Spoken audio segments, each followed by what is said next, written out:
এই প্রথম বক্তব্য বলেছি। এখন আমি বাংলাদেশের পরিস্থিতি নিয়ে দুইটা কথা বলবো।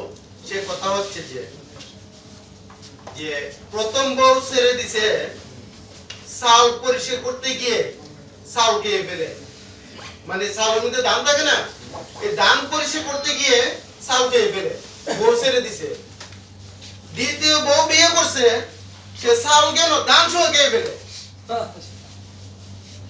আমলিক সরকার 17 বছরে যা করছে, 1 বছরে ডক্টর ইউনূস সাহেব 30 থেকে 40% বেশি মানি লন্ডারিং করেছে, যা সবাই জানেন। সত্য না মিথ্যা? সত্য।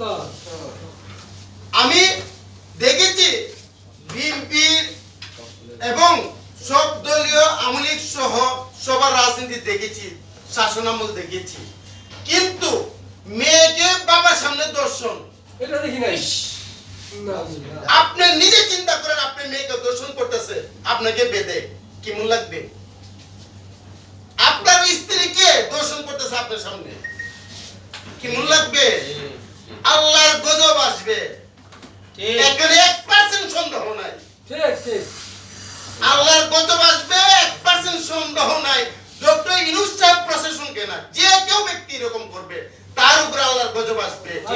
মানুষ শান্তিতে নেই। একটা লোক দাঁড়ায় বলুক আমি শান্তি আছি? নীরবে কান্না করতেছে, গরু গিয়ে ঠিক মতো খেতে পারতেছে না, চলতে পারতেছে না, বাজার করতে পারতেছে না, উপরে খোলা জায়গা আকাশ নিঃশ্বাস পালাচ্ছে। যে পালাচ্ছে সে জানে কত কষ্ট। এই অস্থিরতা দেশ চলতে পারে না। ঠিক ঠিক। মানুষ সবাইকে বলবো, রাজনীতি করবেন, ফেসবুক দেখে রাজনীতি করবেন না, ইতিহাস দেখে রাজনীতি করবেন। মানুষ পুরাঞ্চল বাতে বলে এখন বলে না, পুরাঞ্চলে গুণদোষ বলে। মানুষ নতুনে বিশ্বাসী, মানুষ নতুন মুখ চায়। তোমরা 41 সালে দেশে আত্মপ্রকাশ করছো, কি করেছো সবাই জানে, কে কি করেছে। কাজেই আপনাদের কাছে অনুরোধ, রাজনীতি করবেন গণতন্ত্র দেখে, ইতিহাস দেখে। আজকে বাচ্চারা তোমরা লাফাও, বুঝো নাকে টিপ দিলে রস পড়বে, বুঝো। দুদিন ডিজিটালের ছেলে হয়েছে তুমি, ফেসবুক চালাও, অ্যান্ড্রয়েড মোবাইল চালাও, যার সামনে দেখো তাই ব্রেনে কেস করতেছো না। তোমার বাবা নির্যাতিত হয়েছে, তোমার মা নির্যাতিত হয়েছে, 30 লক্ষ শহীদ হয়েছে, 2 লক্ষ মা বোনের ইজ্জত নষ্ট হয়েছে, 2400 হয়েছে। ঠিক। কিন্তু 71 সালের সাথে কোনো 24-32 এর তুলনা নাই। ঠিক। আপনি মা বোনের ইজ্জত নষ্ট হয়েছে, 30 লক্ষ শহীদ হয়েছে আপনারা, কিন্তু আমরা দেখি নাই, শুনেছি। কিন্তু এইভাবে 71 সনে মেয়ের সামনে বাবাকে দর্শন করেছে, স্ত্রীকে ভাই বোন আত্মীয় সামনে দর্শন করেছে।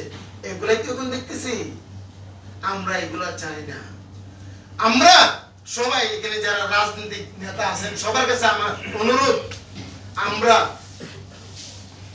এইভাবে যদি আমরা সার দেই, আপনার মেয়ে দর্শন হবে, আপনার স্ত্রী দর্শন হবে। আর দর্শন দিতে হতে দিব না। আমরা একজুট হয়ে আমরা জাতীয় জোট করেছি, খুব শীঘ্রই আত্মপ্রকাশ হবে, সে বাংলাদেশের ইতিহাসের সেরা জোট হবে। আজকে শুভ দিনে অশুভ কথা বলবো না, শুভ দিনে অশুভদের কথা বলে আমি সময় নষ্ট করতে চাই না। কাজে এখানে যারা আছে মঞ্চে বসে আছে সবাই কিন্তু দেশ চালাবে, লিখে রাখেন ইনশাআল্লাহ। সবাই দেশ চালানোর মতো যোগ্যতা আছে। আপনি আজকে থেকে লিখে রাখেন, এই 2025 সালে এটা উবাদুল কাদেরের খেলা না, শামীম উসমানের খেলা না, এটা এই কি খেলা, এই 2025 এর শেষে বুঝতে পারবেন। বলে দিলাম, সাংবাদিকরা রেকর্ড করে রাখেন।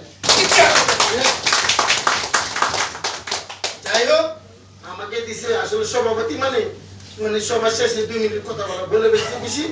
যাই হোক, আমি আর দীর্ঘায়িত করবো না, ভুল হলে ক্ষমা করবেন। বক্তব্য দিব সেই দিন যেদিন জুট আত্মপ্রকাশ করব মাটি কাঁপে বাংলাদেশে একটা ভূমিকম্প সৃষ্টি হবে